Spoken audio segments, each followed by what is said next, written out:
the narrative that I use to present the information to you. There may be some slight spelling mistakes in it, which I hope you forgive me for, because I do write my notes quite quickly, but everything will be there. So please don't worry too much about having to try and take lots of notes while we're going through the presentation. It'd be much better for us, as Svetlana said, if throughout the presentation you have a moment of reflection of something that you're doing well and that you would like to share that others could be inspired by, or obviously if you've got any questions. So our agenda for today is starting off with the getting support from staff side and having that really great opportunity to hear from colleagues at Six Senses and Exo Travel as well, who will show how they've been putting some really great staff engagement policies and actions into practice. And then we'll go into the second half of the webinar, which is looking at communicating sustainability with customers. So we'll start, as I said, with how to engage staff. And what I'm going to do first is to share some strategies and context that I just think really need to be the underlying foundations before you can get staff to be motivated to help your businesses to achieve their goals. Unless your business is super eco already, then the chances are that you are finding it a bit of a challenge to get support for your sustainability initiatives from some or even quite a lot of your staff. I think, though, it's worth bearing in mind that we do need to be quite realistic and just remember that most people are coming to work because they have bills to pay, not necessarily because they love their job or because they want to help the business to hit its targets. But I think there are some things that businesses can do to get staff more enthusiastic about work-related tasks and actions that they can take, so that your businesses become great places to work and you actually attract the type of staff that will proactively support your business's initiatives. But you do build this over time. So we need to have some good foundations in place from which to start. And I think obviously we need to lead by example from the top, as we would expect in any business. So management teams in businesses would find it quite useful to do a critical assessment, if you like, of whether or not the business finds itself in this intention action gap. And it is quite common. So for example, a business says that they want to be more sustainable, they want to reduce single-use plastic, and yet very often there are lots of barriers within that space of the gap. Now, all of you on the call, I'm sure, have got some kind of published targets about reducing or eliminating single-use plastic at a corporate level, let's say. But achieving those targets requires effort. It requires the buy-in from operational staff, and it very likely requires some investment into reusable alternatives, which is the whole point of this GTPI reuse model. And this is where things can start to come undone a little bit, that the intention is there, but either the action isn't happening or there's things happening and they're not working. Sometimes it can seem to be too much effort. Somewhere along the line, it becomes harder to tip the scales towards action, and the business stays where they are in that intention space. So to close that gap between the good intentions or the publicly published targets and taking action, the people involved, specifically at a management or a leadership level, need to perceive two specific things, and that's going to be an increase in the benefits to them of doing something differently and a decrease in the effort that's required to do it. And I think that's the same for all of us, really. You're in this webinar today because your intention is to switch from single-use items to reusable items. But what benefit do you get from that personally? Is it something you believe in so much that you would just love to see the change happen and to know that you're making a positive difference, and that's what drives you personally to do it? Is it the satisfaction maybe of hitting a target and being responsible for reaching that target and making that happen, no matter what the topic is, whether it's plastic or not? Is that the driver for you? And is that feeling that when you've achieved that, worth the effort that you've had to put in? Or do you sometimes wish that things could be a bit easier for you?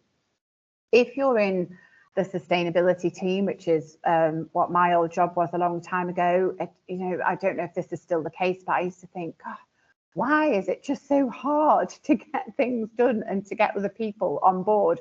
Why do you feel like you're constantly fighting against something or someone, or that people are always like, oh, not here again, which is what used to happen to me quite a lot.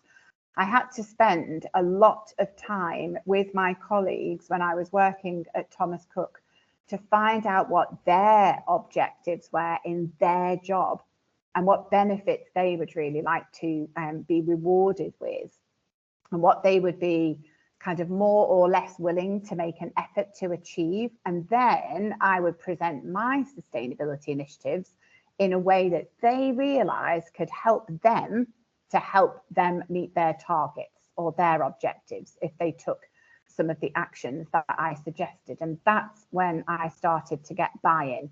That's when people started to knock on my door asking me for ideas about how they could reach their targets, instead of me trying to push on their door to even get in.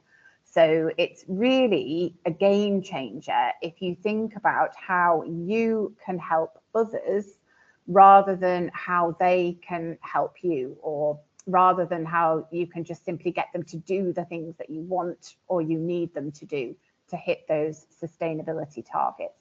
So we need, wherever possible, to make the reusable options the easiest options to work with. And if there is still some effort needed, then we need to put strategies in place to increase the benefits, such as solutions that save time or that just make daily life at work easier. And I'm not suggesting that this is actually going to be easy to do, or that you're always going to achieve this for every change that you want to be able to make. But by far, the increased benefit and decreased effort is one of the best ways and most efficient ways to embed the changes that you want to see. And so if staff are simply coming to work to pay the bills, then as soon as a similar job comes up in another hotel over the road, even just for an extra 20 euros a month, they're going to take it. This is how it is. This is what's happening in real life in the Canaries at the moment, and possibly in your destinations. So that employee loyalty, where somebody feels attached to an employer because they believe that that employer has got their best interest at heart, isn't necessarily happening. And I think a lot of the time it's because it means we need to understand that people are actually driven by their emotions, and that with a loyal workforce, everything is easier. It saves time on costs, on recruitment, on onboarding, on training. I don't think anybody wants to spend time and effort to recruit someone and to give them training, only for them to go and use the skills, somewhere else and work for a competitor. If you want to keep hold of those people, and if we want them to be there for us, we need to be there for them. And I'm sure I'm not telling you anything that you don't know, but sometimes it's just really useful to think it through in this way. How am I helping them so that ultimately I achieve my goals as well? I think it's, when you look at employee loyalty, it very much links to customer loyalty as well, because customers love your business if they're attended to by an engaged and productive, happy team. I mean, how many times, if you think about it, have you maybe gone to a restaurant and had amazing food in the restaurant, but the service was terrible? Would you go back? Probably not. So you could have an amazing hotel, an amazing cruise ship, an amazing itinerary program, but if the customer facing people are not happy, then that really does impact on your business. And I think gone are the days now where people are simply satisfied with working for a company for years and maybe, you know, every so often they get an employee of the month reward. I don't think that necessarily cuts it for a lot of people anymore. If that does still work for you, then this is great. But I would potentially start to look at other ways that we could think about creating that workplace environment. So if you are struggling with loyalty, a really good question to ask ourselves as businesses is, are we creating a work environment that would actually make people more loyal to us? I mean, why would people stay if they didn't feel valued or respected? And I think, unfortunately for us, hospitality is just a really hard sector to work in. It's unsociable hours. Customers are increasingly demanding. They can appear thankless of the efforts you put in at times. The pressures on the teams, including yourselves, you know, are immense. I think we can often get home and sometimes think, gosh, you know, is this what life's all about? I mean, lots of hospitality staff in the Canaries, for example, they're moving into construction because it's good pay and they don't have to work weekends or bank holidays. So as well as the salary, which I know is important, there is the kind of I want a life factor to consider. And I know that we can't make everybody happy all of the time, and we've all got operations to run that rely on people being around at certain times of the day. But is there anything else that we could do where we could really be making the workplace more attractive? Often in staff trainings where I cover well-being in the workplace, I ask staff, apart from your salary, what could the business do to create a better work environment for you? Because I can maybe take these suggestions back on your behalf. 9 times out of 10, I get blank looks, and you might be wondering what this picture has got to do with that. So when I ask this question, you know, what could the workplace do for it to be better for you? And nobody would ever give me any suggestions. And I would think to myself in my head, not out loud, right, you're all complaining about your job, but when I ask you what you would like to see changed, nobody's got any suggestions. How is this possible? And then I realized that actually the people that did have good suggestions felt silly or scared to mention them in front of everybody else.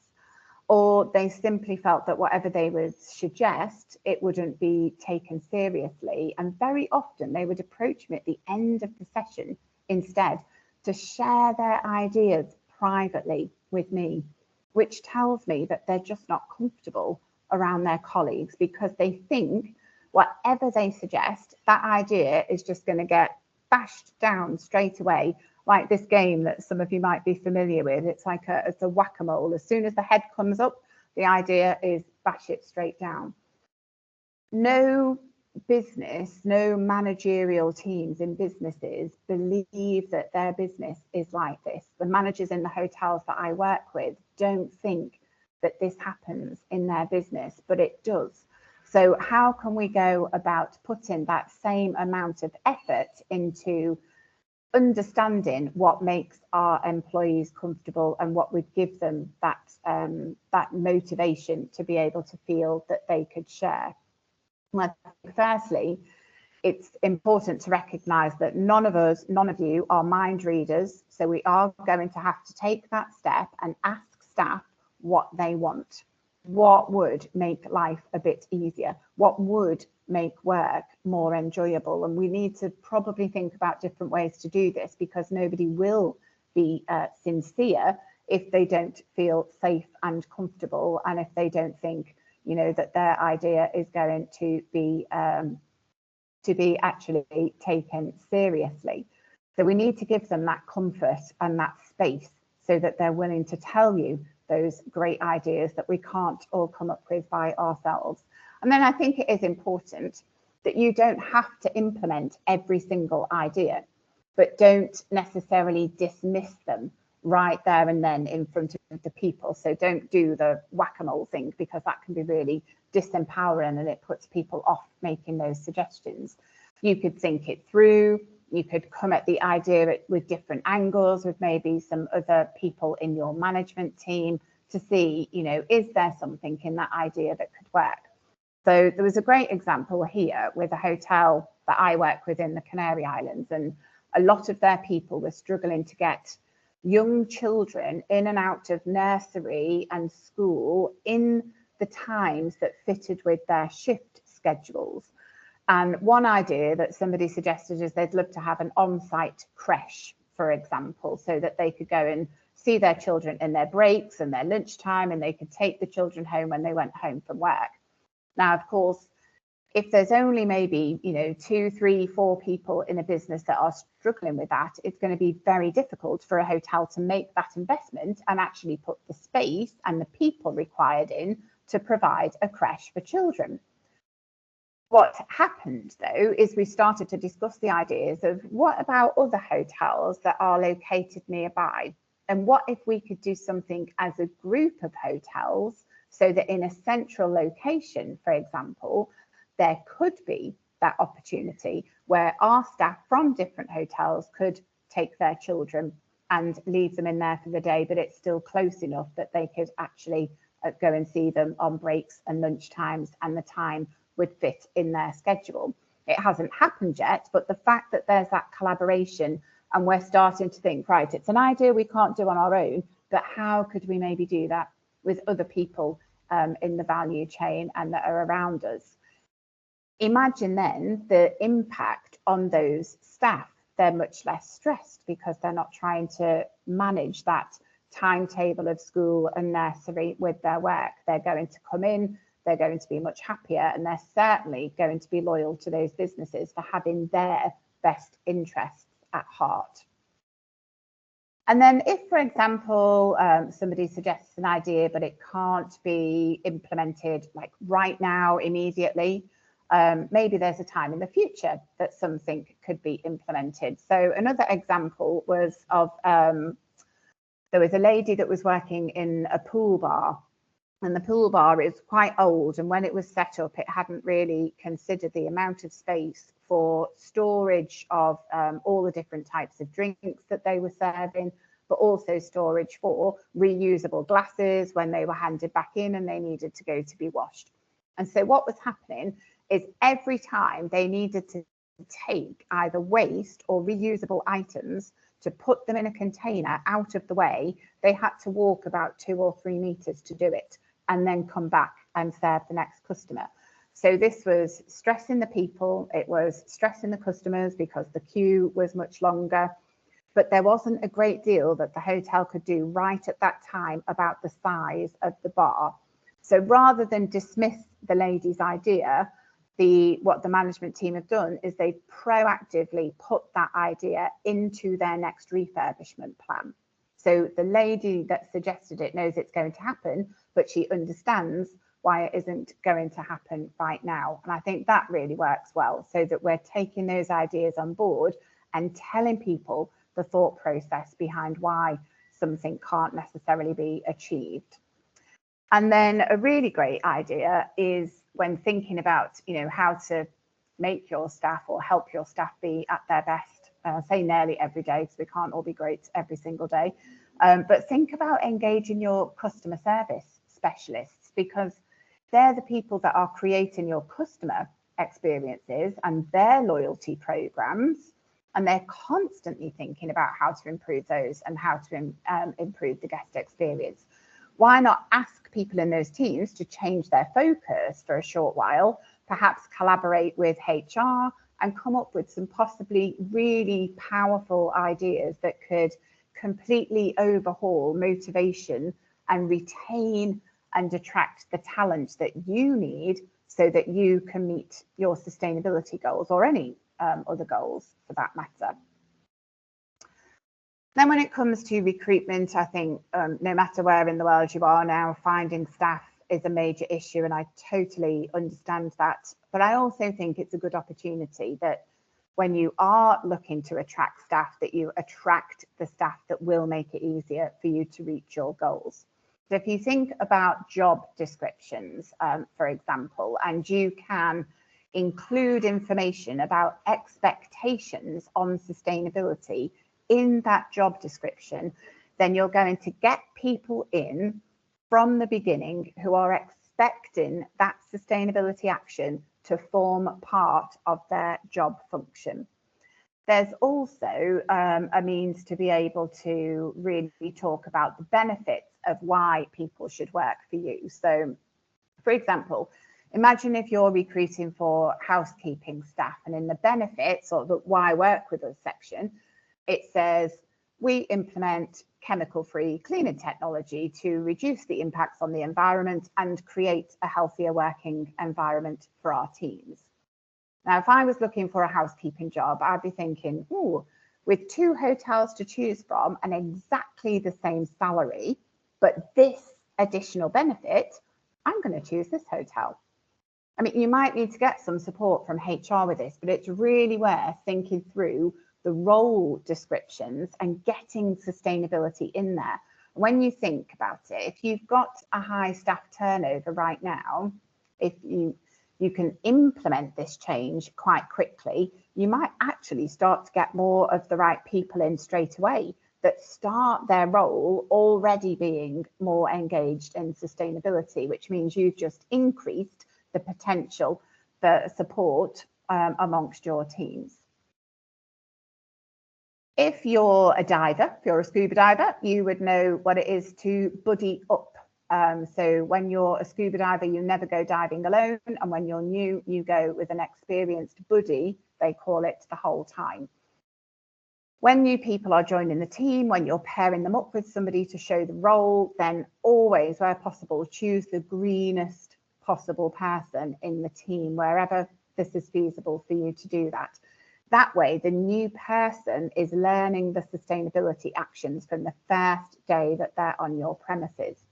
And then I was also thinking about other ways to use the buddy system, such as getting hotels within a chain to actually talk to each other, share ideas on what's working and what's not working, getting heads of department to talk to each other, and to do those things regularly. And this is some of the initiatives that we've been taking on over the last weeks with the bilateral businesses that I've been supporting. We've been getting people in the same roles, in the same organisations together so that they can really have some great discussions. But it's also been quite clear that even within one chain, there can be very different customer demographics. So the way that the staff have to deal with brand standards and the service that's provided can also be quite difficult for people in the same chain to connect on common ground.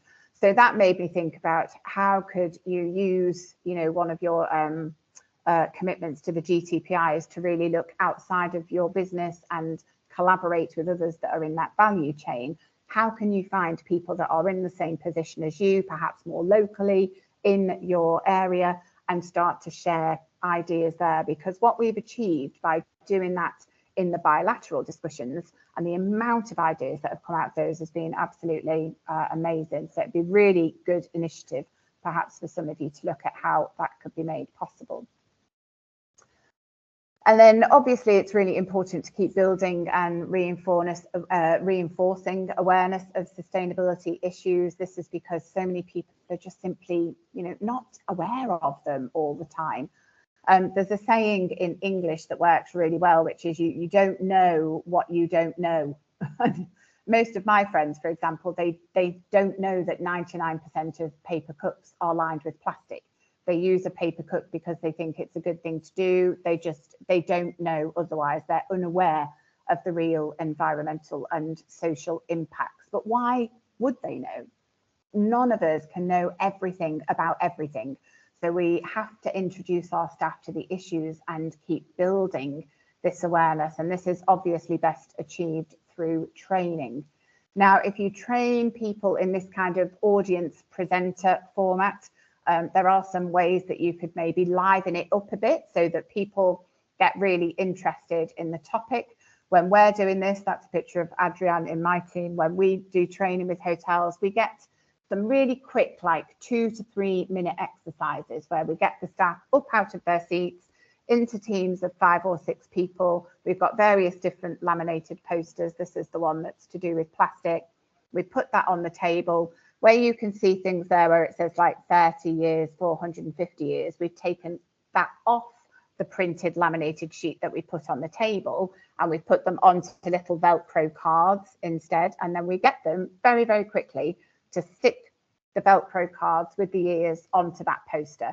Not to be right or wrong, but to have a bit of fun, to break up the boredom of sitting still. And then we show them this on the screen, where actually most people are really astonished to find out how long plastic actually stays in the environment before it starts to break down into microplastics. So it's a really interesting way just to think about how you can liven those sessions up and get the information to stay in. Something I often hear about as well when we're looking at building awareness is people will often, when they're presented with this information, say, well, what difference can I make? You know, I'm just one person. But I think actually their actions accumulate with other people's actions. A really good exercise to do to bring this together is to get a week's worth of single-use plastic products or single-use items that are consumed in your hotel, get them onto a table for people to see. And when they see the sheer amount of waste that's provided, they soon realize that actually small acts that I'm taking myself really can add up to a big change. And I really like this image where it's, you know, it's only one straw said 8 billion people, you know, 8 billion straws avoided if we all said no to straws. My husband works in food waste prevention, for example.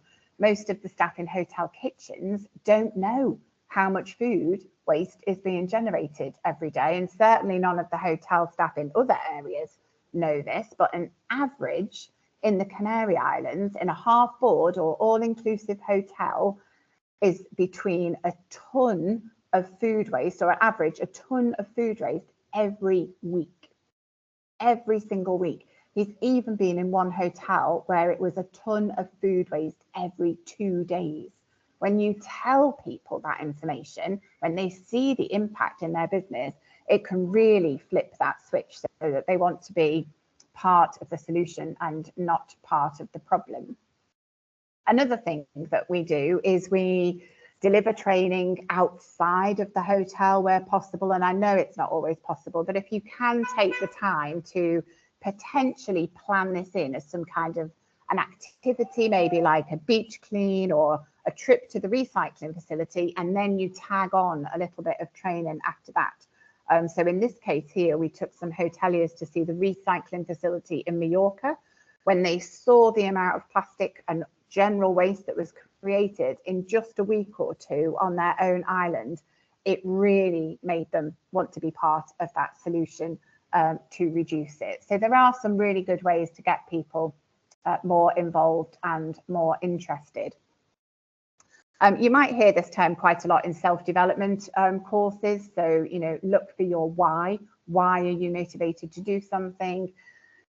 It's really important that we think about this in terms of our staff, because even if you've got really good staff, you build awareness through really great training programs, that knowledge that you give them is not necessarily going to lead to action. This is because, you know, we all know things like we should all eat healthier and exercise more, but the world is still full of people that are unhealthy and overweight. So knowing something isn't always enough to change habits, and we need to change habits in hospitality around sustainability. So you need to find out what will truly motivate people to change, and this means finding their why. So don't think about it as why they should support you or why they should support your sustainability goals, but more along like, why would they bother? You know, especially if they're short on time or if they're quite disinterested anyway. So how do you draw this out of them? So what we need to get to the bottom of really is, what do they say at the end of this sentence? So I will make this effort because I can't stand to think that I could be part of the problem and I prefer to be part of the solution.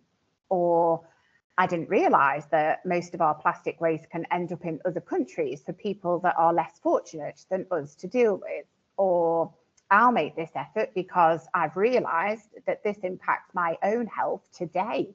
And if the food I'm eating contains microplastics or toxins, that's impacting on me now.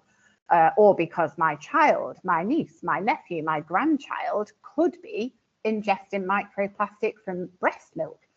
It could be because so much waste is being incinerated, and even though I've realised now I don't see it, the air around me is actually becoming more polluted, which is not good for me or my family. Or I'll make this effort because if I go to the beach with my friends and family today, I realise now that the sea I'm swimming in is a lot more polluted than it was 20 years ago, and I don't want it to get worse and worse. Or I'll make this effort because I didn't realise that even in our country, most recycling is done by hand. And I would like to make those people's jobs easier, because I would sure love it if somebody helped me to make my job easier. So, I mean, you never know which why would resonate with people. So if you share some of this information, it can really help to kind of get into the bottom of what's emotionally important to them. You can ask them then, you know, in different formats. You could do it in a one-to-one format. You could have smaller group meetings. You could have an anonymous questionnaire. But if you can find out why they would be willing to make those efforts, then you would get more sustainability, more support for your sustainability strategies. And then remember as well, not everybody's necessarily going to be motivated by waste reduction. It could be water and energy. It could be social actions that are their things. So if you do try this exercise, kind of open it up and don't limit it necessarily to plastic. If you get to the bottom of the why, which is brilliant, and you get some more additional buy-in, that's great.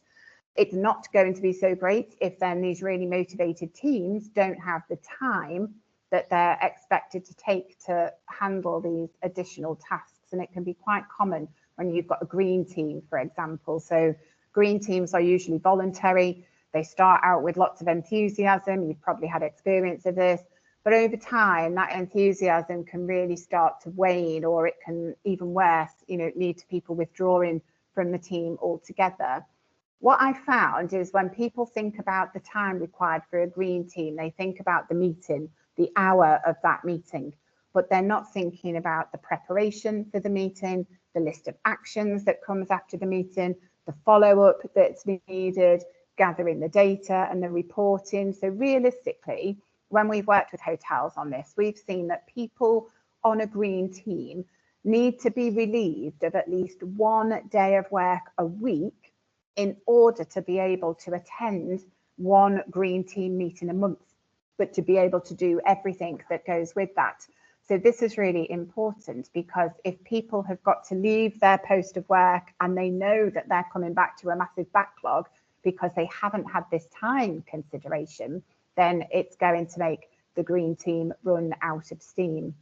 It's also quite interesting to think about who are the members of those green teams, and not always have the heads of department as the people that sit on the green teams. That does very little to empower other staff. It's really great if you've got some younger people in the team, some people that are really interested in sustainability, but maybe, and sometimes in the case of the Canaries, for example, the heads of the department that have been in their roles for a long, long time and that are almost retiring, not to tar everybody with the same brush, but they can be very reluctant to take on new ideas. So it's really good to get new people in and get some new ideas and look at how do we take this time pressure off. You know, I've seen the cleaning of public areas being outsourced to agencies so that housekeeping can just get straight on in the rooms.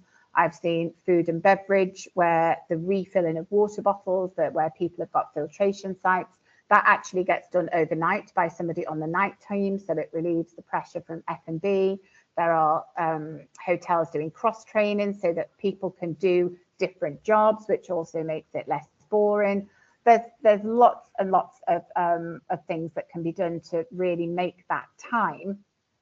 Some of the things though that I do get a little bit disappointed at, when I see hotels that use streamlining technology and to, to kind of cut the number of employees that are in the system, rather than thinking about how could we streamline, keep those employees, and then actually use that opportunity to give the time back, to insert the time back into the operation, for example.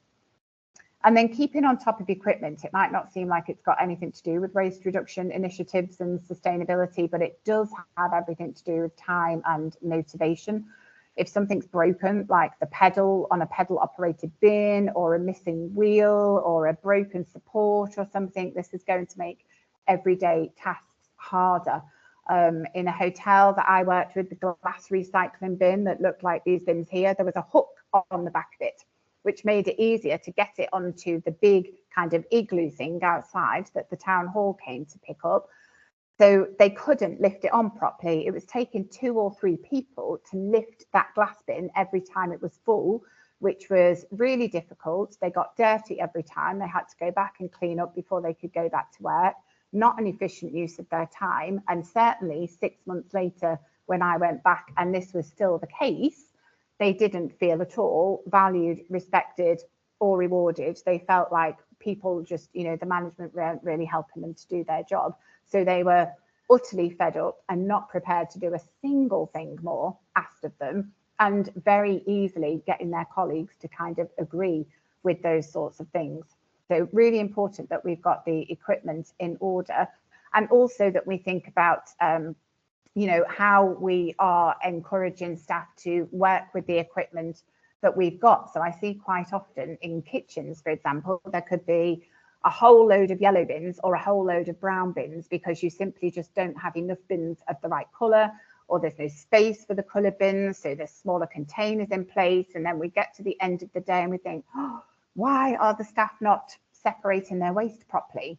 But it's really, the colour is really, really important. And so if today we've just got lots of brown bins available, but we expect them to put different types of waste in the brown bin to different types of waste in the yellow bin, and then tomorrow we just give them all yellow bins, we're really confusing people. We're giving them very mixed messages. So often, again, we need to really think about how are we managing that. And I know that waste separation is particularly a big thing for some of you.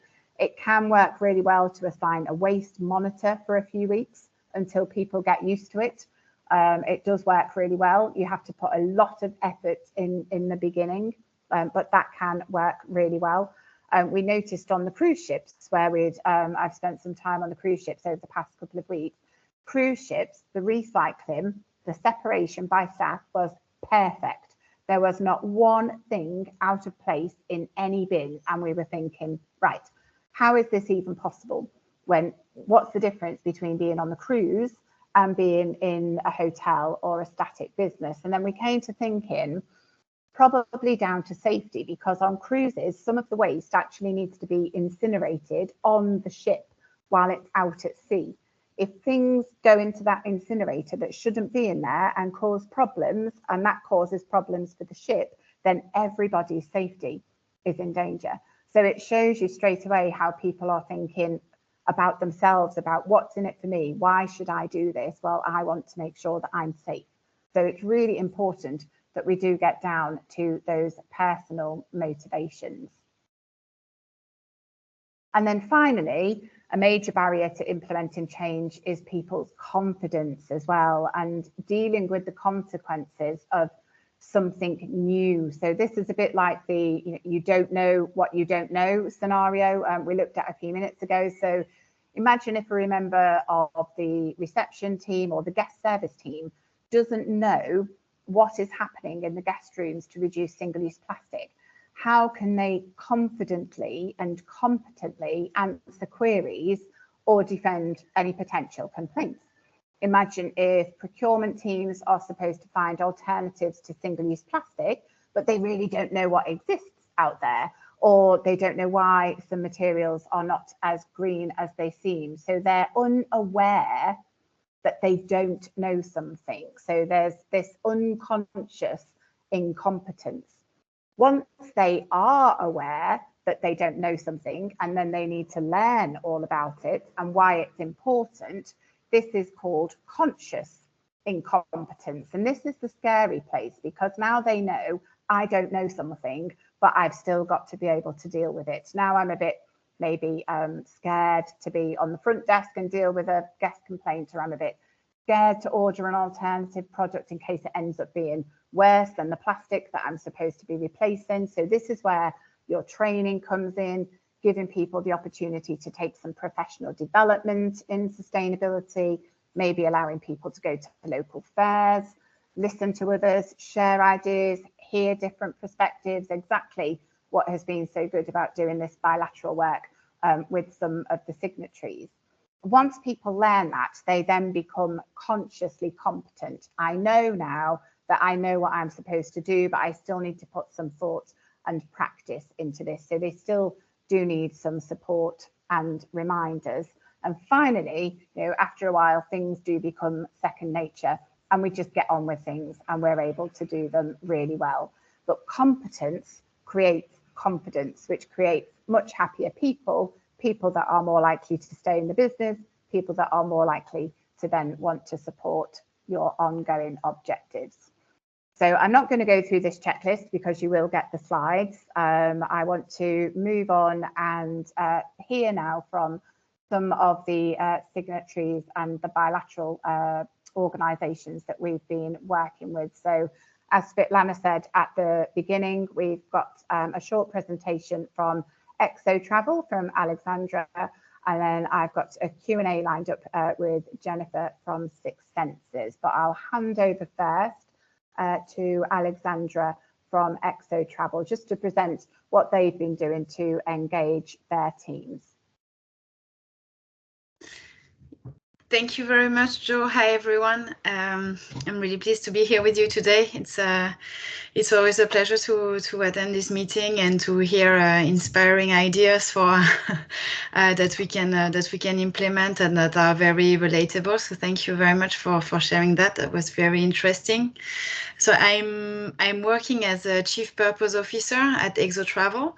I've been working at Exo for the past 10 years. And Chief Purpose Officer means that I'm really focusing on our purpose, and as Jo said, the importance of the why.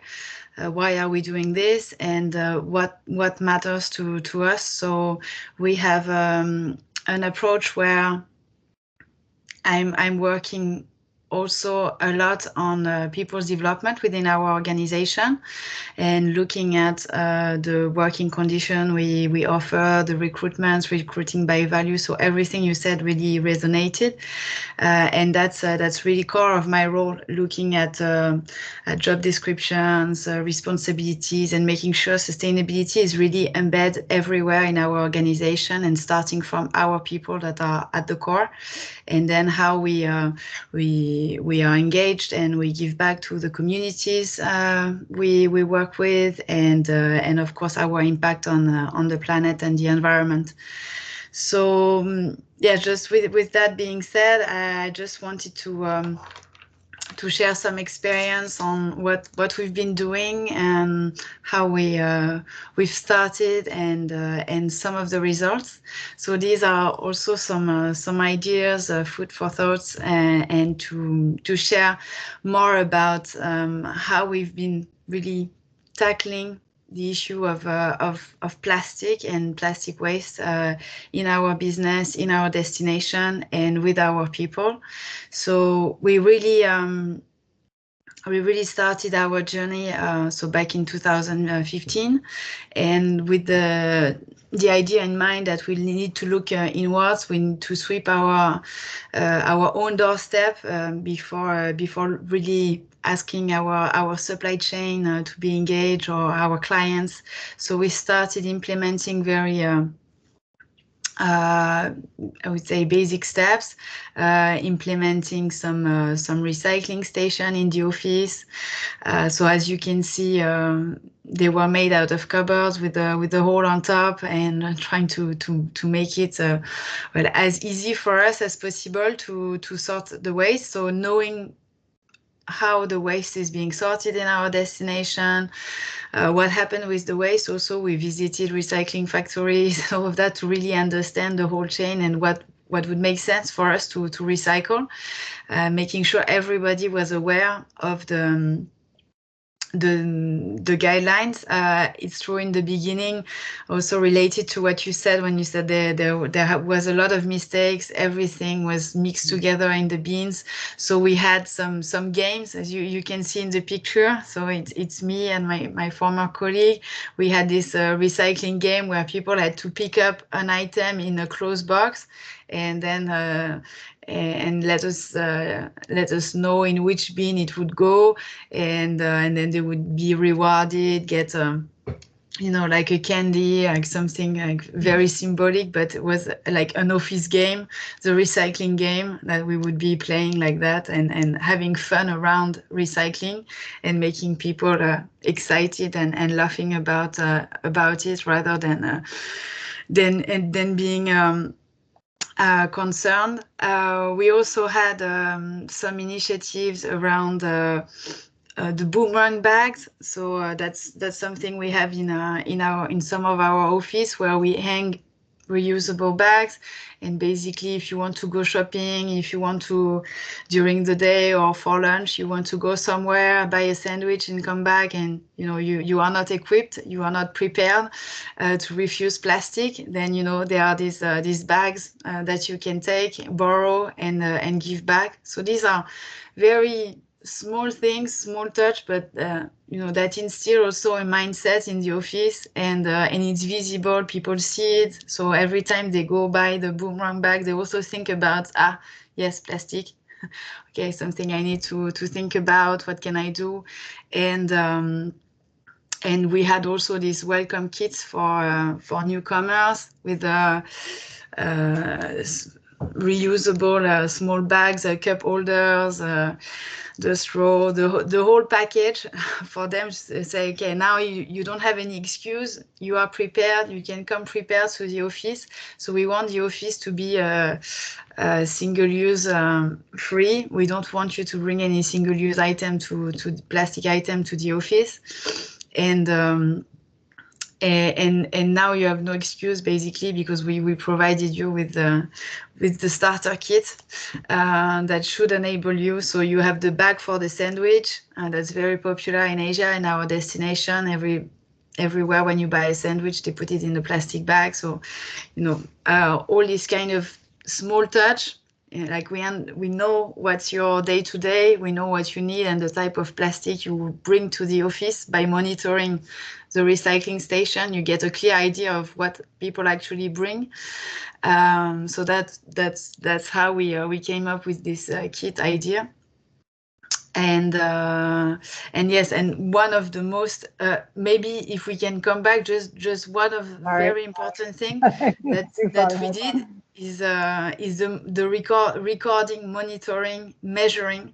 So that's the less fun part of all of that, but that's the part that's really important, because once you start to measure, you can only improve what is measured. That's the motto in our company, and it's very important to start somewhere. So monitoring even a few months, the recycling station gives a good idea, and then you can average the number, or you can but having this framework in place where you report on your efforts, where people see also what are the targets, what did we do, what did we achieve. It's really an element of motivation. So we did that in the frame of our certification. So Travel Life before, now we are with B Corp. It's the same requirement, monitoring the waste management, starting with our office and then everything we do elsewhere. But this was something I wanted to share. Also, I put a picture of the comic book. We had a comic book that really relates to the cultural elements of our destination, where we would explain about waste and things that can be also given to their children. Small actions like that, but that have an impact in the long term also, and in the changing habits mindset. So yeah, can move on to the next slide.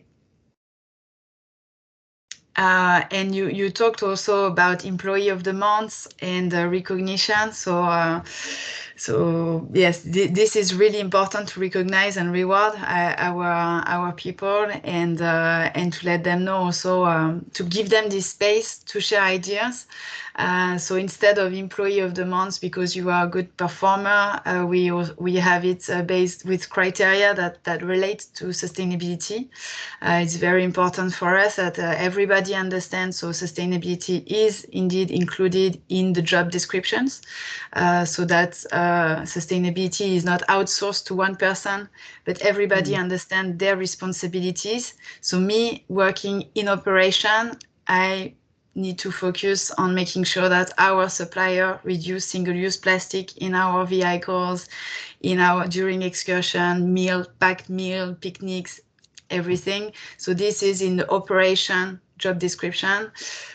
Promoting responsible hotels and tours to our clients, it's in the job description of a travel consultant in our team, in our sales team.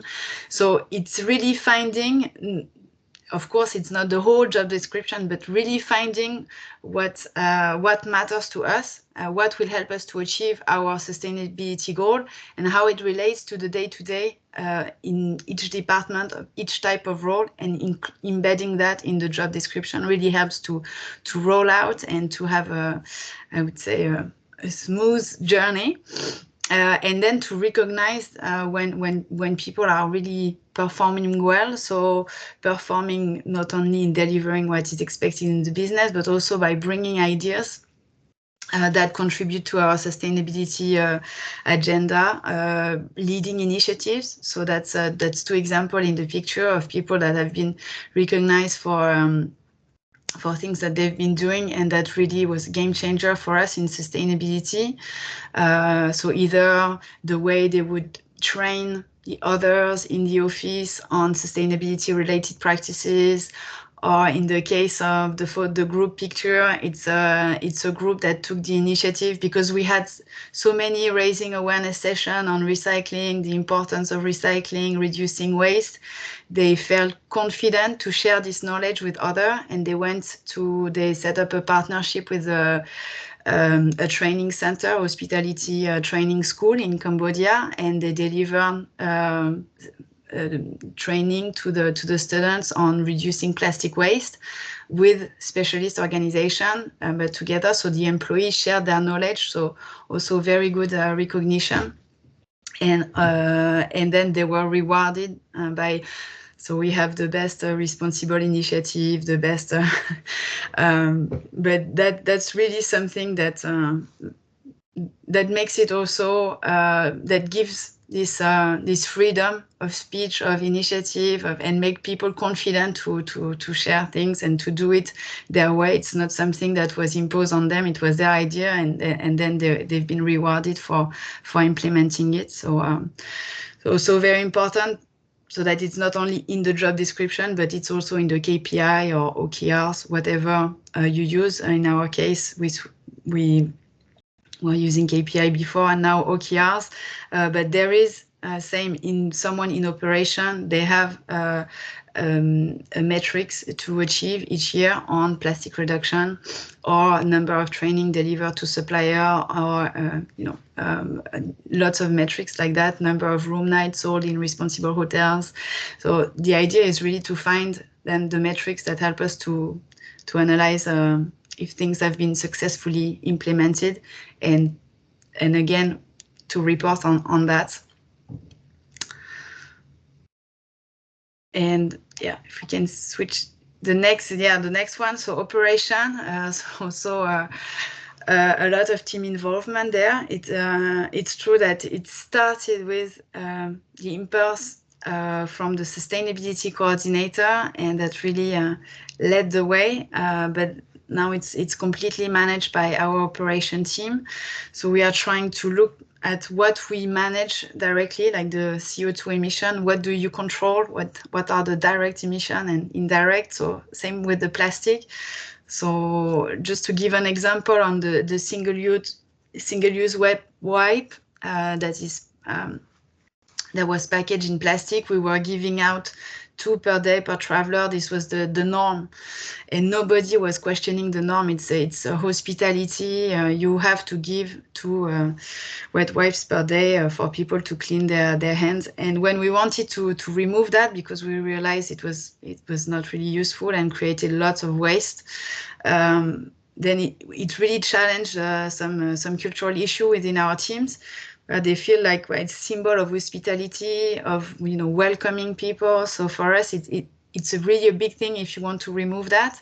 So we really struggle more internally to find the real why, and to help people to find the why, and to understand the reasoning behind, and by what we could replace those wet wipes, and it was more an issue internally than for our clients. And actually nobody never challenged the norm, because they thought it was a client's expectation, but actually it was more the team that was struggling to let go.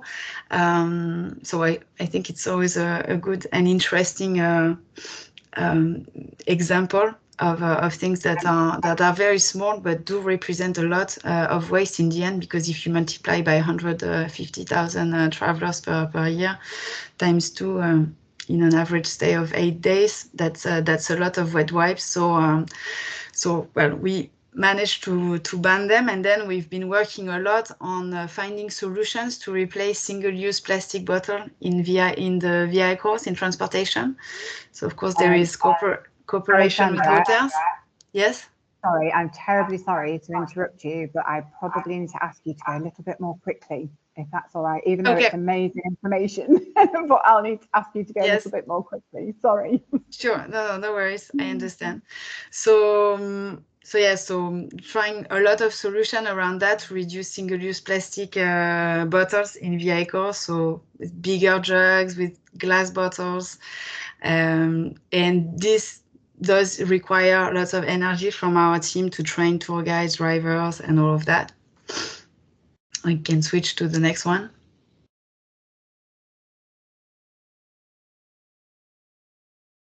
Yes, and then involving our sales team, and that's more about the communication. So communicating, how do we communicate to our clients? How do we engage them with us?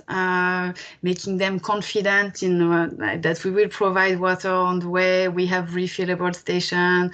We work with external partners, delivering also do's and don'ts for travelers, advice, really reassuring everybody. So that was the mission of the sales team, to deliver this initiative with confidence, and to find ways to share that with our clients, and make them also a part of the project. So yes, gradually trying to require travelers to come with their reusable bottle, and have water station as much as possible everywhere. And the next one. I don't think I have another slide of yours. Have I missed one? I know, so maybe it was a thank you that I removed, but yeah, just so I'm all done here for some of the example, and of course happy to answer any question you may have, and share more experience. Brilliant. Thank you so much. I think it's really interesting to see, the effort, and I think that's what, I'm trying to get to in the presentation slides that I've done from the beginning. It takes a lot of effort. And I've been really impressed over the course of the bilateral work that we've done about the level of effort that EXO has really made, pushing the boundaries all of the time to be able to keep achieving this. So it has been really great. I'm going to move quickly on to Jennifer from Six Senses before we give you an opportunity to ask any questions to either Alexandra or Jennifer, if you would like to do that. So if you're unmuted, Jennifer, and you're able to let me know that you can hear us and we can hear you. Absolutely, I can. I hope you can hear me as well. Good evening, everyone. Excellent. Thank you so much. So I've followed the work of Six Senses for a long time, actually. When I first started really looking at, how we could get plastic out of hotels many years ago, and I've always been really just motivated and inspired by the fact that you have just been doing this at Six Senses for so long. I mean, well before it was on the agendas of other organisations. And I wondered, for you now, when you see where everybody else is in this space and plastic has become such a big thing, do you think that it's facilitated a lot the engagement with your staff that you had in the beginning? Are they more open to the ongoing changes now that you've had to make because they've just had so much experience? Or do you still find that there's still some work to do with that? Well, I would lie if I said there wasn't any work to do. I guess I would be jobless if there was no more work to do. But no, definitely, I'm sure there is a lot of hosts or the staff, how we refer them to. I think a lot of hosts apply or want to work for Six Senses because of the sustainability. So that could be partially because of the awareness or because they want to learn more. I think a lot of the points that you've touched on today as well, Joe, is about the people nowadays wanting to have more purpose than just the work where they come have a 9-to-5 job. So I think that's definitely one part to it as well. But again, I mean, there is always work, and I guess a lot of that is also awareness raising, training, and that also falls into it. But yes, no, definitely also for a brand like us, there is still work to do. What have been, though, over all these years, you've got so much experience of this, what have been some of the most effective ways that you've been able to get your host to implement changes, especially if it's meant they've maybe had to do a bit more work or they've had to do things differently? There's been a change in their day-to-day routine. What's worked well for you to deal with that change and get people to buy into that change? Yeah, and so I guess for us, sustainability is one of these core pillars. So we really ask everyone to be part of it. So it's not just driven by management, but we really try and integrate that to be part of the host culture. And I think, having said that, I think there are different approaches that we try to implement from different angles. So one of them definitely being the culture building side of things. And I think the culture building comes through communication. So we, for example, have this internal social media platform called Yammer, where everyone can share about things that they've implemented or ideas they've had or things that they've seen, just to also provide them a bit of a platform where they can really shine. So I think that's one part of the story. I guess another part of it is also the trainings that we provide. You've touched on it today. I think the why behind things. So when hosts understand why they're doing something, they're usually a lot more receptive in doing something. So for them to accept a change or doing something in addition to their usual work is easier if they understand why they are actually doing it, right? Or how it benefits them or their family or their community or the environment, whatever it is that they care about.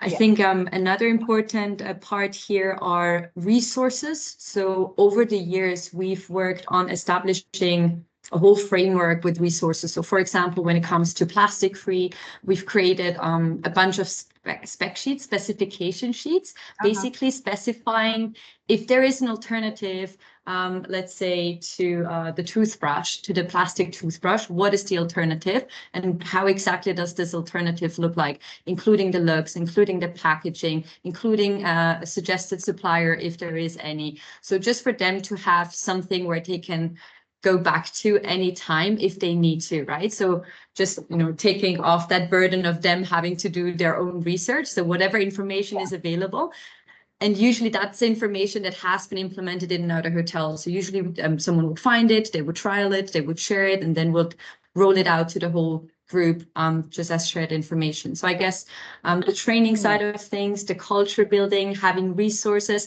I think those are a few different angles, but all equally important to give hosts the confidence to implement those changes.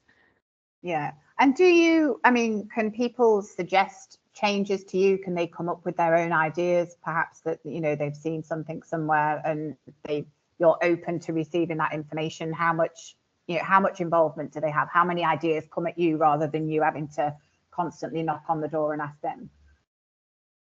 Definitely. So I would say over the past, so I think in 2016, we started with our plastic-free initiative, and over those almost 8 years now that we've been working on that, most of those solutions actually came through our hosts, our employees. So, and that's from all different departments. So that could be someone in housekeeping, realizing that all of the linen coming from the third-party laundry company is wrapped in single-use plastic. So they came up with the idea of actually working on a reusable container program so that the laundry would be delivered in reusable containers and then go back again to the laundry company and then be delivered again. So, and I think it's also really important to listen to those ideas, because these are the people who are on the ground and they understand the struggle. And in the end of the day, if it's our idea, which we're trying to push on them, they will be the first to know if it works or doesn't. So I think getting that feedback is so important. So if the idea doesn't come from them in the first place, you should always, as a corporate office or a management team, you should always be gathering that feedback to understand, is it feasible or not? Because in the end of the day, it's about efficient operation as well, right? You don't just want to give them additional tasks just for the sake of it. Yeah, totally. But that's interesting that you should say that, because those ideas mean that you do need to get more involved with the supply chain to influence that change. So those things there with the how the laundry is coming back. So your staff have got brilliant ideas. Who then kind of takes that into the supply chain to find, you know, to get that going, to get those steps, and what strategies, I suppose, have worked best for you that the supply chain actually says, yes, we want to help you to do that? Yeah, so I guess that's a bit of a collaboration between the departments, our sustainability directors on site, but also our purchasing teams. So so in all of our hotels, we have a purchasing team and they're maintaining a sustainable purchasing program. And part of that program is, for example, to send out a supplier engagement letter to all of the suppliers so they understand what is our goal, what is our motivation as a brand, who are we in the first place as a brand, and how can they support us in those goals. And in the same place, of course, how can we support them to also become more sustainable, right? I think it's always a two-way street there. And so I guess in the end of the day, it's really about starting that engagement at some point, and you would see that some suppliers, they will jump on it and they say, oh, I love this. Yes, I already have some great ideas. And then others are scared and say, oh, this won't work because I've been doing that for 25 years and this is the best we got, right? So I think always best, and that's also what we communicate to our purchasing team, start with the easy wins. So whenever you can identify there's a supplier who's happy about it or who already has his own ideas, work with them first. And then, you know, after time, other suppliers will be affected. They do see that things are changing, that change is happening everywhere, right? So for them to then adapt to change is a bit easier because they've already observed it within their circle. So I think, yeah, I think there's a path to it in all the different areas. And actually very interesting. So we've started working on a playbook which describes a lot of that. So the supplier engagement and how we approach that, and also all of the solutions that we came up with, which were driven by our hosts. So we're working on this playbook basically, which describes all of these solutions. And we're of course very happy to share it with all of the GTPI members here very, very soon. So it should be ready very soon. Fantastic. Brilliant. Thank you so much. It's really great to hear from the perspectives of a tour operator, perspectives of a hotel that have really, you know, pushed the boundaries on the effort that's needed. I'm wondering, so I can't see the chat or anything that's going on in the background, Svetlana, if there have been any questions come in for either Alexandra or for Jennifer, or if anybody wants to raise their hand to ask a question, we can take a couple of questions. Thank you so much, Jo, and yeah, huge thanks to Alexandra and Jennifer. It was super inspiring. So we have a few questions. The first one, how do you involve suppliers, and does it have the expected cooperation? I guess this would be a relevant question to both of you, considering the various type of operations you're managing. I think as well, what the answer that Jennifer had just given was really quite good about the supply chain, that being a two-way kind of observation. But if anybody would like to elaborate on that, or if Alexandra would like to comment from a tour operator perspective. Yes, I would say our main suppliers are hotel and transport companies, and we have the same approach. The ones that are willing to try out with us and that that buy into the idea are the one that that you can then demonstrate to the other that it's working, and and now it's part of your expectation, and that's where it's, and also delivering training. We do deliver a lot of training to drivers. We don't hire them, they work for transport company, but we provide training opportunities and share also about sustainability, so that's to them it's also a benefit of working with us. They see it as a good cooperation and not just only purchasing services from them. So maybe just to add to this, I mean, so some of the experience that we had with suppliers was when we wanted to introduce more circular solutions. So for example, when you have vegetables or fruits that are delivered to the hotels, those conversations about having reusable crates versus single-use plastic packaging, right?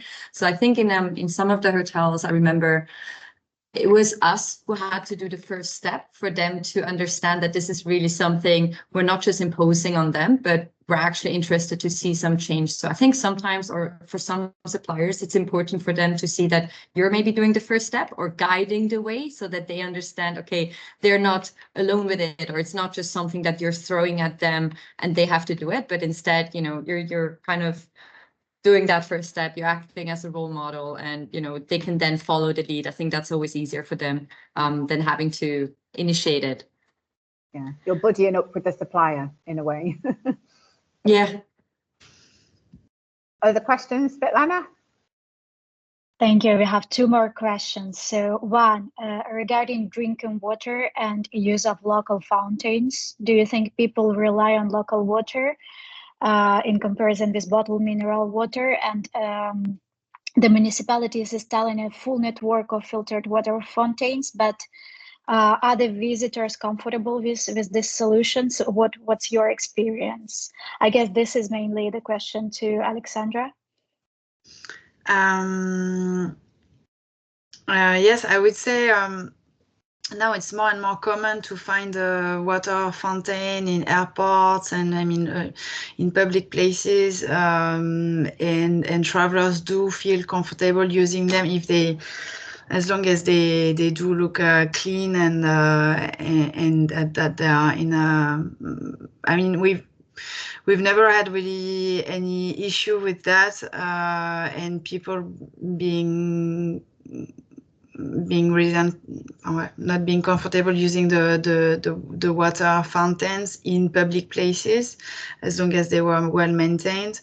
So I think it could work. It's more a question of maintenance. And at our hotels and in some of the venues where we bring them for visit and tours, it's also something that people are following very closely, making sure that it's well maintained, it's clean around the water. But yes, we never really had any issue with that. Thank you so much, Alexandra. We're a bit limited with time, all right, Jo? So just one last comment, and if possible, Alexandra and Jennifer, please take a look in the chat if you could react to other comments. So Jennifer, our participants are asking if it's feasible for you to share some of the examples of the specifications of alternatives that you were alluding to. In case if it's possible to share those, I think there is a great appetite for those. Thank you so much again.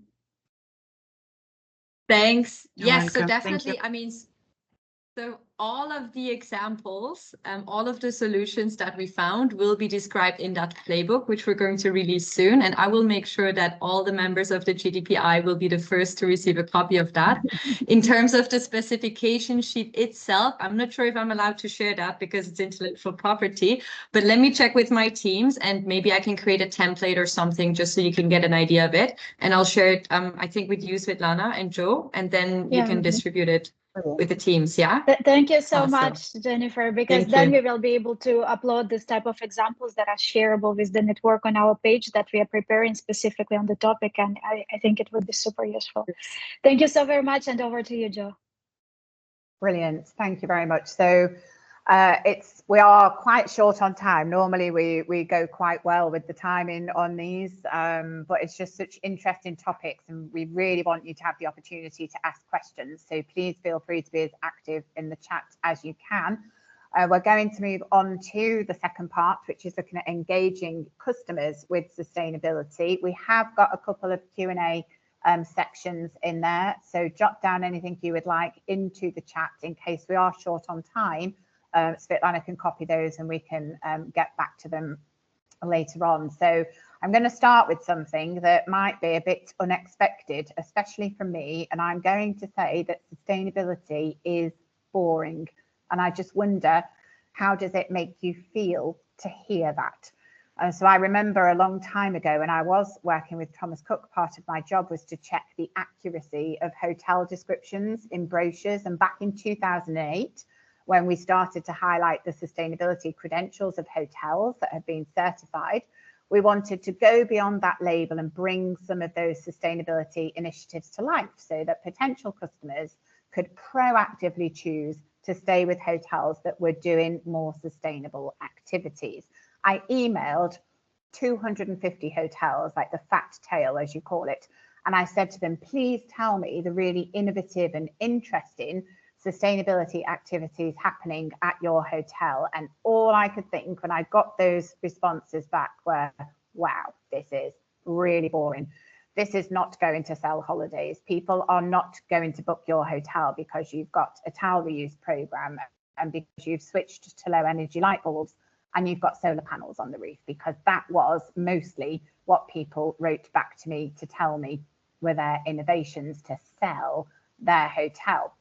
You fast forward to where we are now in 2024, and it's almost like the whole opposite end of the spectrum. Almost everybody is sustainable. So we get to the point where we think, gosh, who's even telling the truth? We know quite often it can happen where marketing teams that haven't necessarily been given appropriate training in sustainability, they're suddenly tasked with creating eco-friendly content. They could unintentionally publish blogs or posts or fill websites with information that might be considered to be greenwash, but to the point where it almost becomes impossible for the lay person to distinguish who's telling the truth and who's writing things that they just want people to hear, the things that they believe people want to hear. So even now, sustainability can sometimes be boring because we just hear the same old thing. There's so much noise around it, you know, to the point that it's not really necessarily a differentiator. We actually even tell people potentially not to use the S word of sustainability. Other things that we started to see back in 2018, when plastic started to become a little bit more on people's agenda, we'd see headlines like, you know, XX hotel or restaurant chain or airline or whatever to eliminate single-use plastic, and you'd read the rest of the story and you'd find out that they were only talking about plastic straws. You don't believe how many articles I read with headlines like this where I thought, oh, I'm going to find some amazing things going on, and every single time it just turned out to be about straws, to the point where I almost stopped reading them, and where people started to get frustrated, bored, even annoyed potentially with headlines. So I started to think about communication in a big way at this point, of how do you communicate what you're doing around plastic. And you realize that communication isn't just what we say, it's also everything that we do as businesses. So it's not written communications necessarily, like the towel cards or the content on your website, your posts on social media, but you know, what does the choice of materials decorating your bedrooms say about your attitude to hospitality? What do lots of small amenities in the guest bathrooms say about your attitude to plastic? Disposable drinking cups sitting on the bathroom sink. Are all of the lights on and the television on and the air conditioning all switched on the minute guests put the card in the electricity slot? what does that tell them? It tells them it's all right to leave everything switched on. So all of these things are actually communications that kind of say visually what sort of business you are and what your attitude to the environment and waste and resources are. So everything you do kind of communicates who you are. And a really good exercise to do is to get staff in all departments to look at the areas of the hotel or the business that they're responsible for, and consider each of those areas as pieces of communication, and think about what they say about the attitude that your business has to its staff, to your guests, to your customers, to the environment. Write it all down, get everybody across the business to do it. It's a really, really good exercise to highlight good practices, but also to highlight lots of potential opportunities. These are some pictures that I took myself from a hotel in Amsterdam. The first thing you see when you walk into the bedroom is the wallpaper proclaiming that green is sexy and fun. The hangers in the wardrobe, they've got writing on it, says things like "you look great today," which I think is really interesting. In the shower, there's an actual tile fitted to the wall, tells people about the water consumption being really low. In the reception, there's a whole range of reusable items on sale, and if you spoke to any of the staff in this hotel, they all knew and cared about the sustainability actions being taken. It was in their DNA. You could feel it immediately as you walked in there as a guest. This is a hotel in Lisbon that I audited last year. They've got a bookshelf behind the reception and in areas of the reception with loads of different things, including a whole book on the Sustainable Development Goals.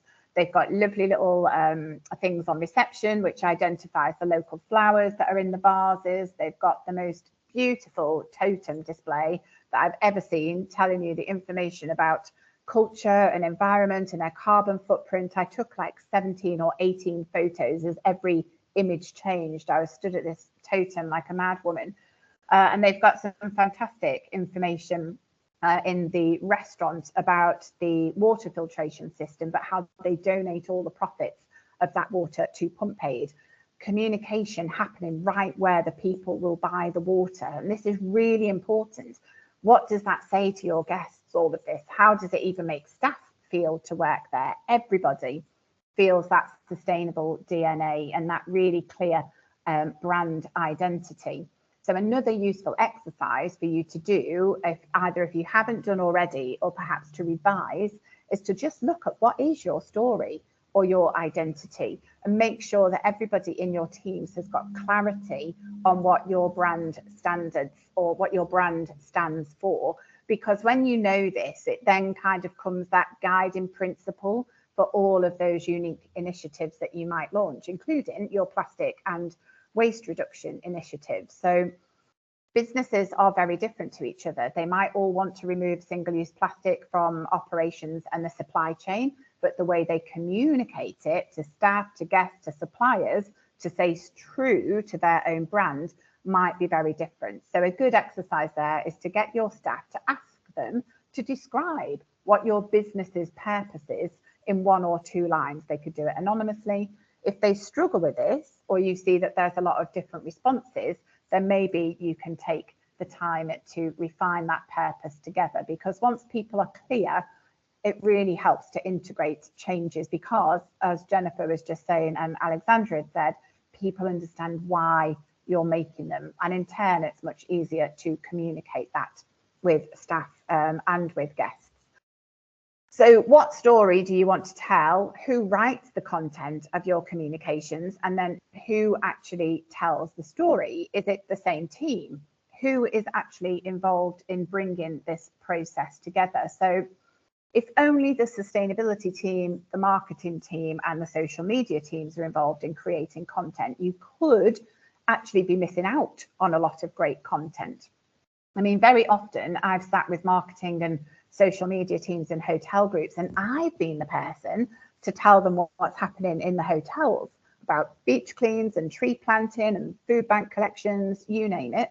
The communications teams have known nothing about it, because sometimes there isn't a direct link or direct communication between them and the operations teams. But the minute that you set it up so that all of these people have got an opportunity to feed in to that communication strategy. This is where you start to get sustainability content for a year or more, potentially, by having representatives of these groups meet where relevant, obviously, to your business every quarter, even every month, if possible. So it's really interesting when you think, for example, front office, guest relations, they probably know the cultural calendar for the month in your destination. They know really great restaurants, places of interest, because they're telling people this, communicating, sustainability at this point. They're telling people this all the time, whether they realize it or not. But our marketing and social media teams actually using the knowledge that's inside the heads of the front office team, so they can create more interesting newsletters and posts and that kind of things. Do the social media teams know enough about what's happening so they could create polls or feel more, confident to respond and have dialogues with people on social media channels? Do operations teams get a chance to feed into changes so that they can buy into them themselves? Do the people in the operations need to communicate anything to guests so that those sustainability actions come to life? It's really, really important to consider everybody's role.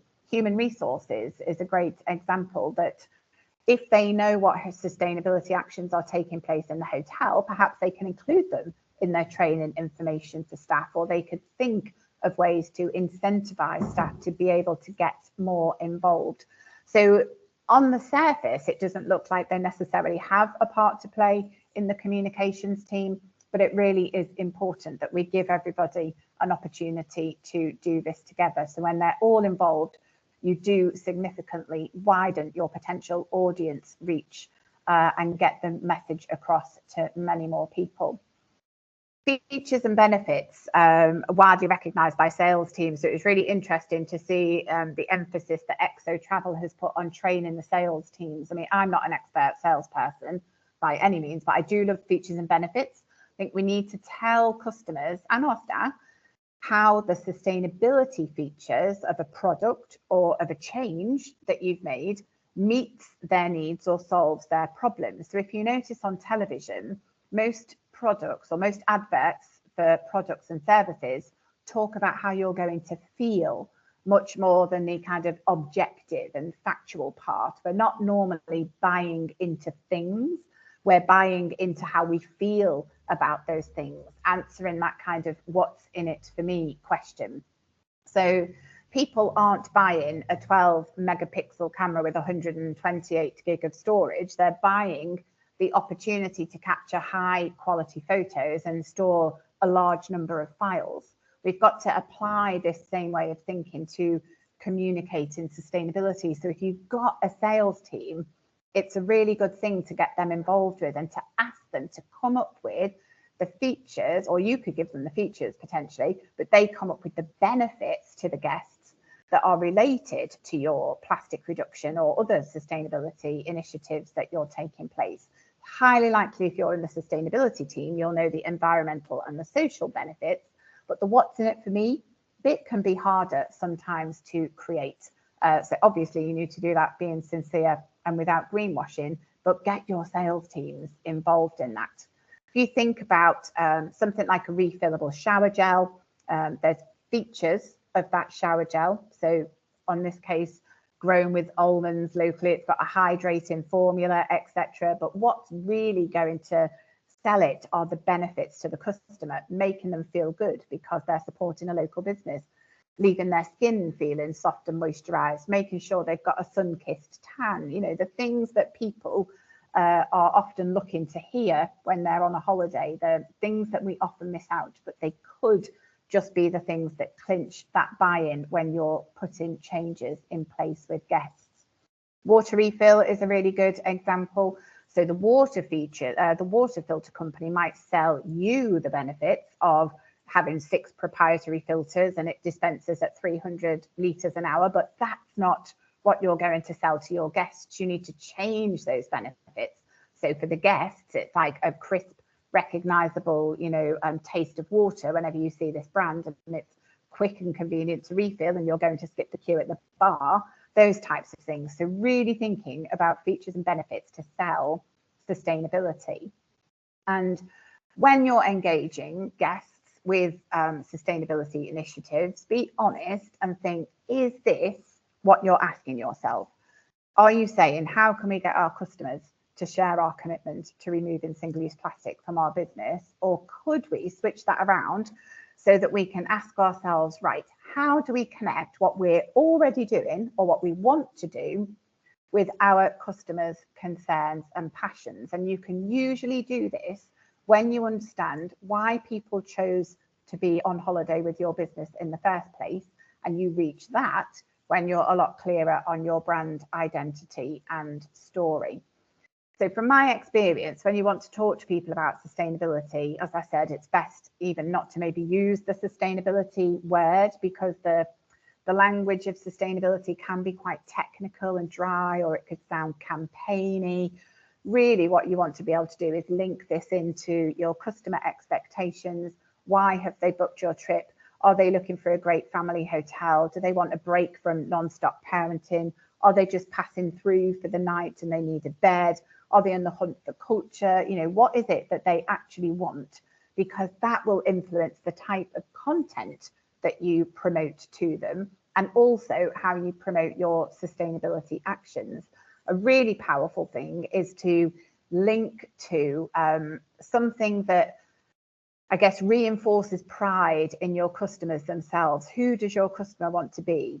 It makes it much harder to get people to do something if they think it goes against their values.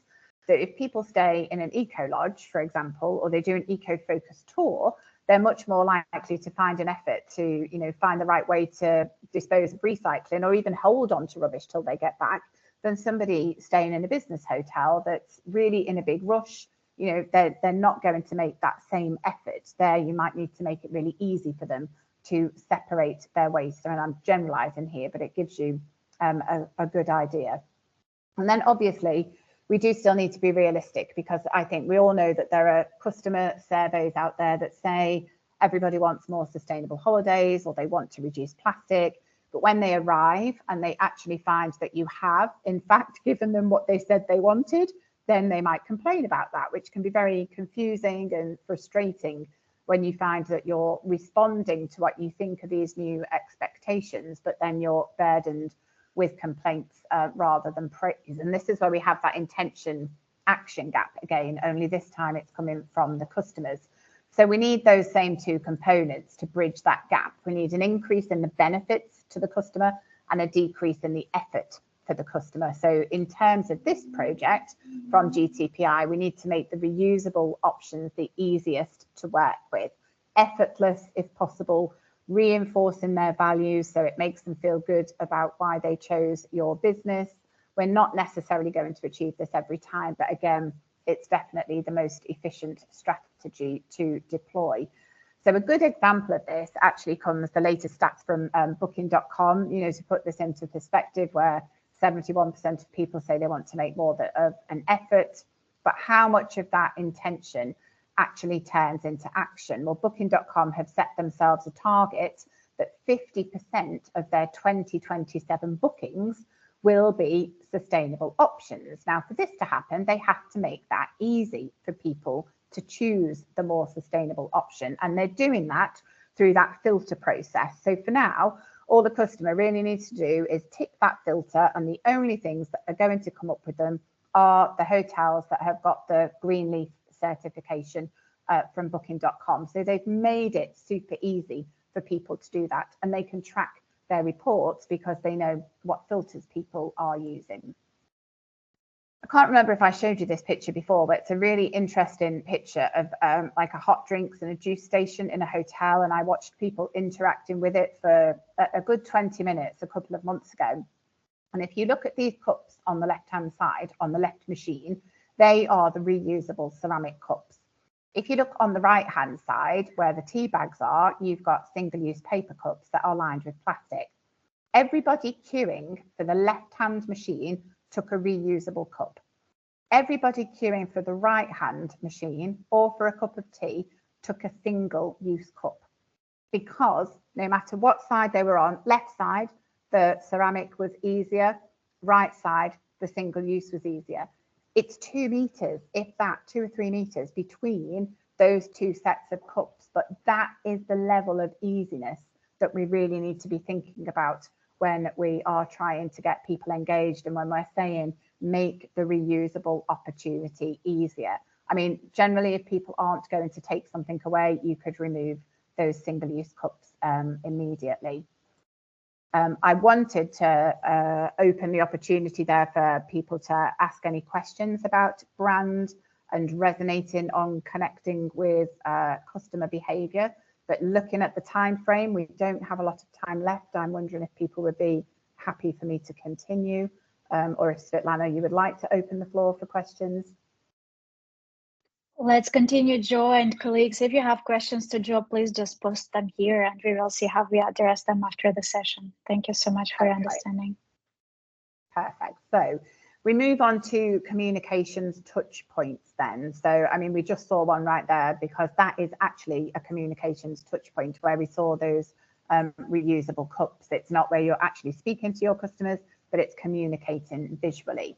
But there are other touch points. So all of the possible opportunities where people can find out information about your hotel before they travel. And there's probably more of these, but there's a good number there on the screen, some of which are under your direct control, some of which are not. But people are spending a long time looking into how they book their holiday and where they're going to go. So it's really important that we can use these opportunities to give people the information and to tell them the information that you want them to know so that you can actually attract the kind of customer to your business that will help you to be able to meet your sustainability objectives and targets. If you're only promoting sustainability in the footer of your website, you're essentially kind of saying to people, we think sustainability is as boring as our terms and conditions, so probably not worth reading, reading anything about them. Try to have the link in the menu bar if possible, but also highlight your actions transparently and truthfully throughout your website and use images to bring it to life. I really like looking at what people are doing on their Instagram pages as well, which a lot of people use for travel inspiration. I refer to Universal Beach Hotels a lot because we did a communications work with them a couple of years ago. If you haven't checked out their Instagram page, I would check it. About every 12 or so posts, there's something on there about sustainability. It's really easy to see. You get to see the levels of engagement, you get to see what they're talking about, and they do it in a really beautiful way that helps them to sell their holidays. Another interesting thing for social media is to include people in your posts. So you can imagine how boring this photograph would be if it was just the solar panels without the people. But when you start to bring people into the picture and you talk about perhaps the team that maintains the solar panels, in this case, the team is holding their Travel Life Award and it's the management team from a hotel, much better way to do it than to just take a picture of the award on the wall, for example, because then you can start to talk about the people that are making these sustainability actions in the hotel happen. You can try it. So you could do a post without people and post that, put the same data, put the same information, maybe a couple of weeks later, do the same picture, but with the people, see if it works for you, see if you get some more potential interaction. Newsletters, review sites as well. There's opportunities there for you to be able to reach out to returning guests to update them and prepare for any changes. You might want to remind them to travel with a reusable bottle, tell them that refill apps exist in your destination, for example. Review sites are a great way to react to guest comments. The one thing that generally prevents people from getting a 5-star review can be single-use plastic, which is really interesting. There's lots of other engagement strategies pre-travel, which we don't have time to go through today. So I'm going to skip the Q&A there as well and move on to the ways to communicate when people are actually either staying with your hotel on your cruise ship or traveling with you on your excursions. There's a list there that's not, it's not finished. There's huge amounts of information on there. you'll get the slides so that you can go through and have a look at those yourselves. There's some of the obvious places that you can communicate, but there are some of the less obvious places as well. But I think when people are with you during travel, on your premises, on your tours, it's really useful to think, right, what exactly do I want people to do? Because that's the information that we want to give them. Always kind of remembering as well, they're on holiday, they usually want to relax, they want to forget about their responsibilities, or if they're on a business trip, they could be in a hurry, they need to get out to meetings or to take a plane somewhere. So what we were saying before about how do we connect what we're doing with our guests' concerns and passions, think, okay, how can we connect what we would like them to do with their expectations of relaxing or efficiency or whatever it is now that they're with us, and how do we make it easy for them to do the right things so that they don't fall into that action. We heard from Alexandra and Jennifer, it's clear that as businesses, we need to take those first steps. We need to take the majority of the effort that's going to be on us to get these things started. So some examples, if you look at waste separation, which I know is really a problem for lots of people. If you have a hotel map, your reception staff are showing them to everybody that checks in. So if you've got, which you can see in the little circles there, the recycling points on the map. But if the reception staff only talk about the pool, the restaurants and the bars, without adding on that extra couple of seconds to say, here are our recycling points, and this is how you recycle and the things that can go into the recycling bin, you've got that opportunity right from the beginning to tell people that you would like their help with recycling. Have, if you would, for a minute, a careful look at these two pictures and think about the problem that you might see there. So the picture on the left is an airport in Belgium, and the picture on the right is an apartment complex in the Canary Islands. And if you look closely, you'll see that in Belgium, the yellow bin is for paper and cardboard. If you're in the Canary Islands, the yellow bin is for plastic. In Belgium, the blue bin is for plastic and lightweight packaging, and in the Canaries, the blue bin is for paper. So straight away, we see there is no universal colour coding system. So when people are travelling from different places and they find the colours, even though you've got that information on what they should and shouldn't recycle, the colour means everything. It really does guide what people are doing. So it's highly unlikely that you're going to be able to do anything about that. If you have to take responsibility to make sure waste separation is done properly in your hotel before it goes out to your waste contractors, then you are going to have to try and plan some time in, because people don't realise that they're doing the wrong thing. It really is just their first nature to follow the colour codes. It's also why I actually quite like these bins. So even though they're colour coded, it's a lot easier if people make a mistake for your teams in-house to separate the waste from those bins than it would be from the larger bins. You can't expect your teams to be putting their hands into bins to fish around for stuff, but containers like these hold a lot less waste, so it's easier to retrieve recyclables such as plastic and paper. And I really liked this message. It's a picture I took at a hotel in London, where they just asked people to keep anything recyclable to one side, and that meant staff didn't have to fetch things out of bins anyway. I've also seen some really good studies where using pictures of animals, for example, really helps people to recycle better. So it's almost like you're imagining what could happen to the animals that we've been accustomed to seeing being impacted by single-use plastic. What would happen to them if we didn't recycle right? And so there's really interesting information that shows how much that can really change what people are doing. And then can you imagine if there was a member of staff near to that bin, and when somebody did the right thing, the staff would say, oh, thank you so much for recycling with us. That really means a lot. How far would that go to that guest? What about the people sitting nearby that heard what that member of staff said? Because all these little things really make a difference.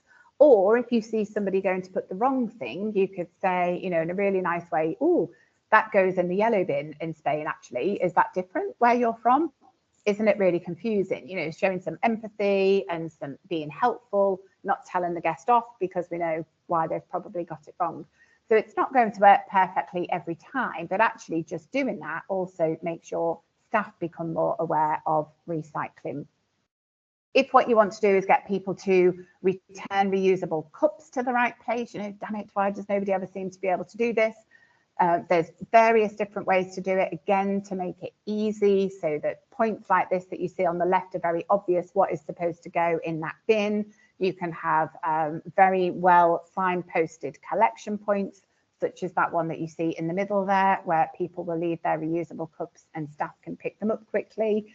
Very common and very, even very welcomed by customers, if you read the reviews on TripAdvisor now, is to even charge a deposit for a reusable cup, so that it encourages it to be returned. It's a bit like a pool towel thing.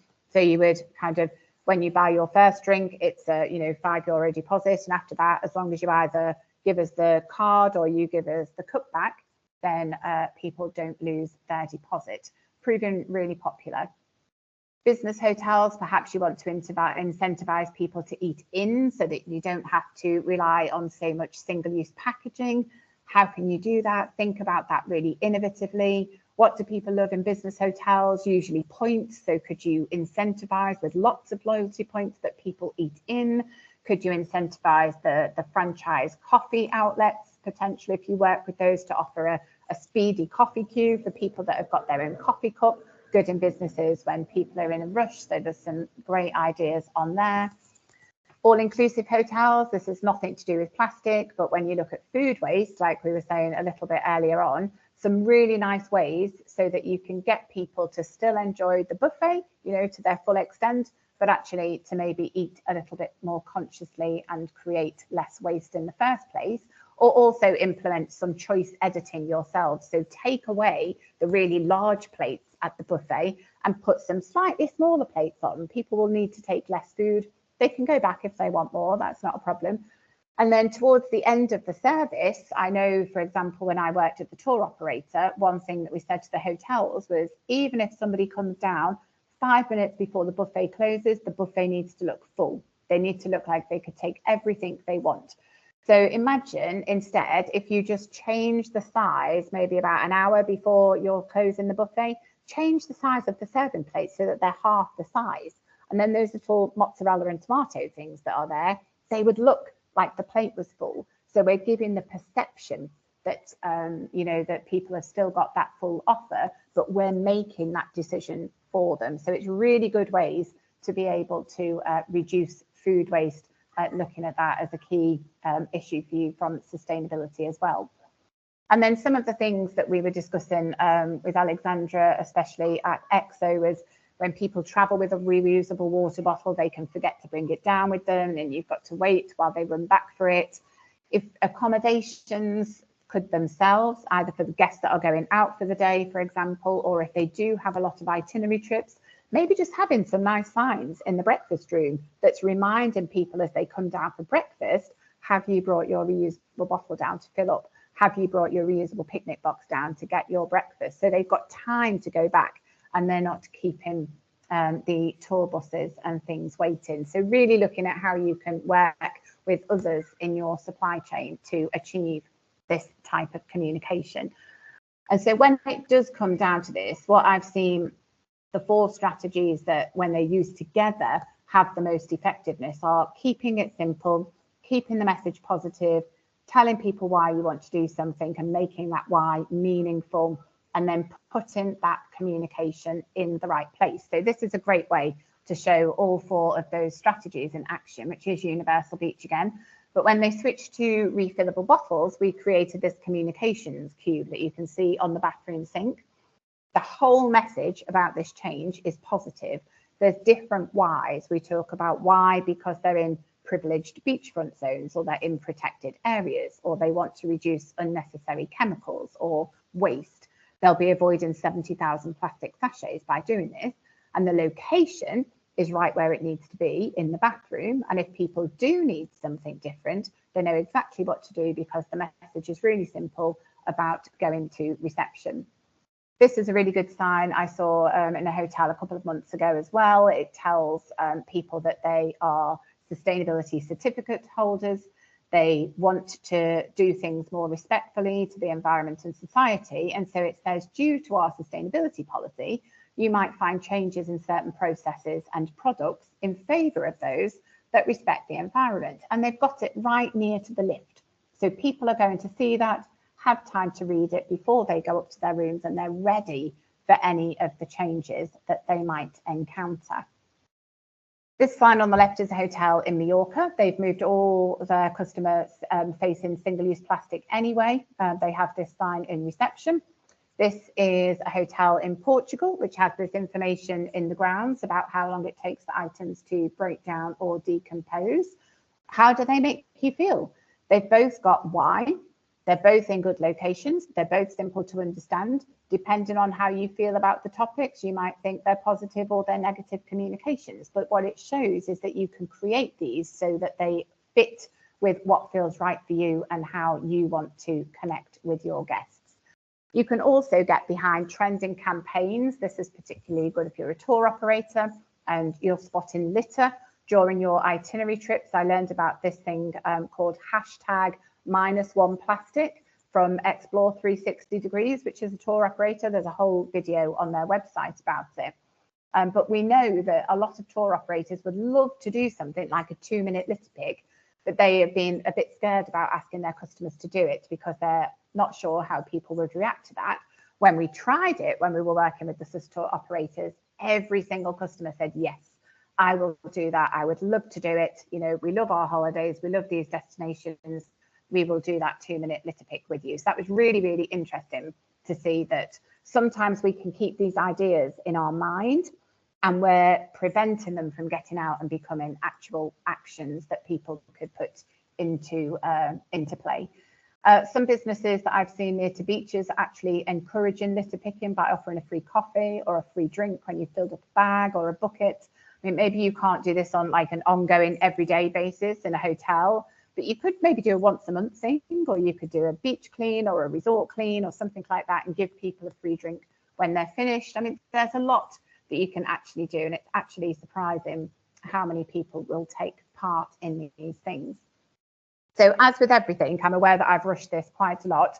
There is a lot more to do with communication and engaging customers, but there's no magic wand to it. It does require ongoing effort. So I really suggest being proactive about that, looking at your full customer journey from all of those touch points and remembering that, you know, everything that you're doing right now about plastic is because you're responding to, you know, the situation that we're in at the moment, but you can communicate it as a journey, as a future goal, such as being plastic free by 2025, for example. So customers understand you're on that journey.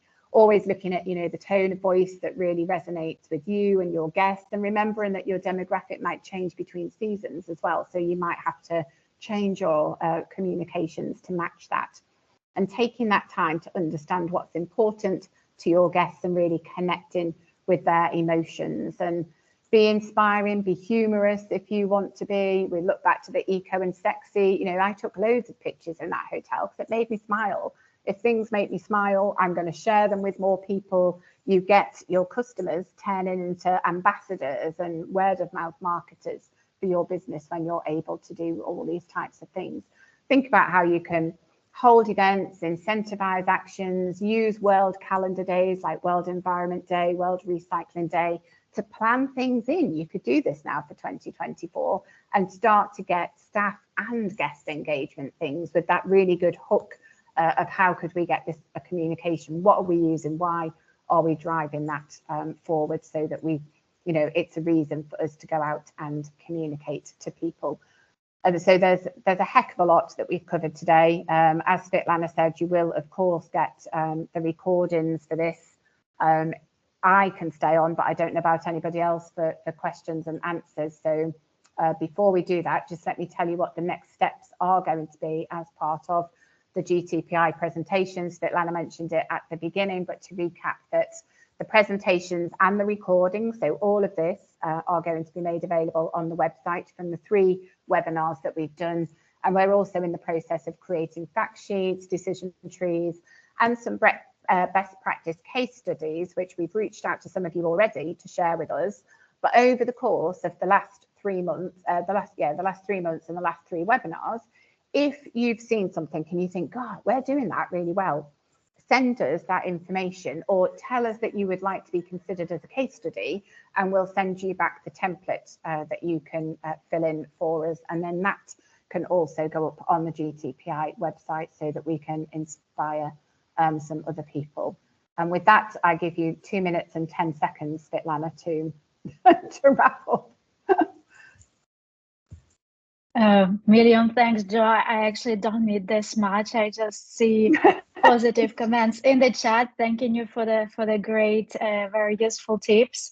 And those who haven't seen my comment in the chat, colleagues, Roxana is a champion.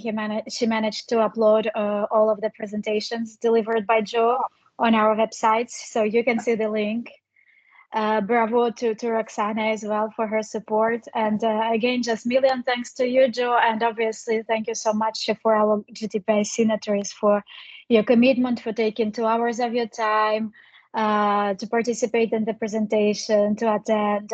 It's extremely appreciated also. And we do see your great commitments, your exemplary efforts that you're undertaking in your everyday life. And we really hope that we will have the opportunity also to showcase in case studies some of your efforts. So as Jo mentioned, please don't hesitate to reach out to us if you have interesting examples to showcase, and we would be happy to work on those together.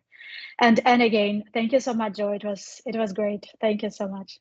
Great. And if we take, I can see there's a lot of questions and things going on in the chat now. So I'm just having a look in there. If there's anything that you want to copy out and we can kind of address, like I could even record a video back to answer the questions, you know, like offline type thing if you wanted me to do that. So I feel bad that people haven't had that time, but we could do that.